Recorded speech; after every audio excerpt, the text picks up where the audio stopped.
Salut à tous, j'espère que vous allez bien. On se retrouve aujourd'hui pour parler de la grippe espagnole qui avait touché de plein fouet l'Espagne il y a 100 ans et qui avait donc également touché le FC Barcelone. Et on va essayer de faire un parallélisme avec la situation actuelle et la situation de l'époque.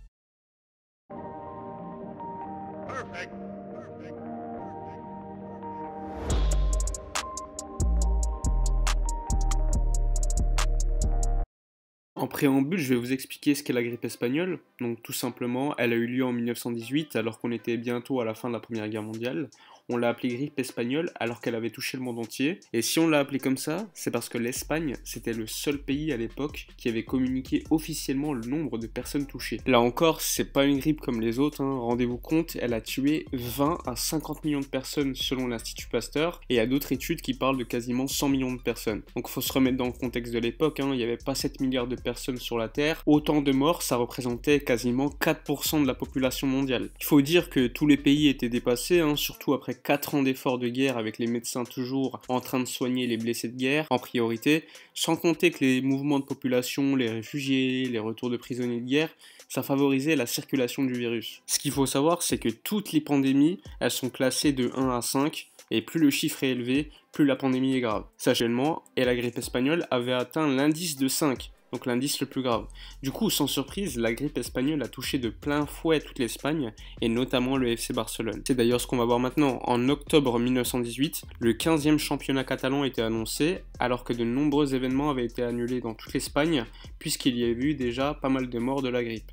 Mais à ce moment-là, on considérait que le sport devait rester à l'écart et se devait de continuer. Donc, malheureusement, entre-temps, il y a eu pas mal de morts, et il y a la ville de Barcelone qui avait décidé d'arrêter toute activité sportive. Bon, finalement, Gamper, qui était alors le fondateur du FC Barcelone, avait finalement convaincu la ville de Barcelone en expliquant qu'annuler le championnat c'était infondé, puisque le football était une activité en plein air. Un peu plus tard, alors qu'il y a un match qui est organisé contre le Real Madrid, à Madrid, le Barça est touché par la grippe espagnole et ne peut pas jouer le match. Du coup, Gamper, qui à l'époque voulait continuer le championnat catalan, là il se retrouve dans la situation où il demande d'annuler le match puisqu'il y a des joueurs qui sont touchés par la grippe espagnole. Ce qu'il faut savoir, c'est qu'au départ, la grippe espagnole en Espagne, elle est considérée comme une petite grippe. Les gens ne la prennent pas au sérieux. Du coup, le fondateur du Barça, Gamper, il devait présenter un certificat médical des joueurs à la direction du Real Madrid en prouvant que la maladie qu'ont les joueurs les empêche de jouer le match retour, puisque oui, il y avait eu un match aller que le Barça avait gagné 2-1, mais bon, là, à ce moment-là, c'était vraiment des matchs amicaux. Pour annuler le match, puisque les dirigeants du Real étaient quand même réticents à la base, ils ont demandé à aller à l'hôtel des joueurs du Barça pour voir s'ils étaient vraiment malades. Bon, à ce moment-là, il y a la presse madrilène qui disait que c'était une excuse, qui était une technique pour le Barça d'éviter de jouer contre le Real Madrid, donc de ne pas perdre le match. En réalité, il y avait quand même 8 joueurs du FC Barcelone qui étaient touchés par la grippe espagnole et qui ne pouvaient pas du tout jouer le match. Il y avait notamment Paulinho Alcántara qui est encore aujourd'hui l'un des meilleurs buteurs de l'histoire du FC Barcelone. Quand on regarde la presse de l'époque, on voit pas mal de réactions ironiques à ce refus du Barça de jouer. Il y a par exemple le journal El Liberal qui titrait ironiquement blessure entre parenthèses fièvre qui empêche le Barça de continuer le combat. Alors que la presse catalane, elle, titrait putain de temps à Madrid, ça nous empêche d'avoir une nouvelle victoire à notre actif. Du coup, avec l'annulation de ce match qui avait lieu à Madrid, l'équipe a dû revenir en train en première classe pour éviter de contaminer d'autres personnes, ce qui avait coûté très cher au Barça qui devait en plus rembourser le Real Madrid qui avait fait une avance sur la billetterie. Du coup, le Real Madrid, pour ne pas énerver son public qui voulait absolument voir un match de football, a dû trouver un adversaire en catastrophe,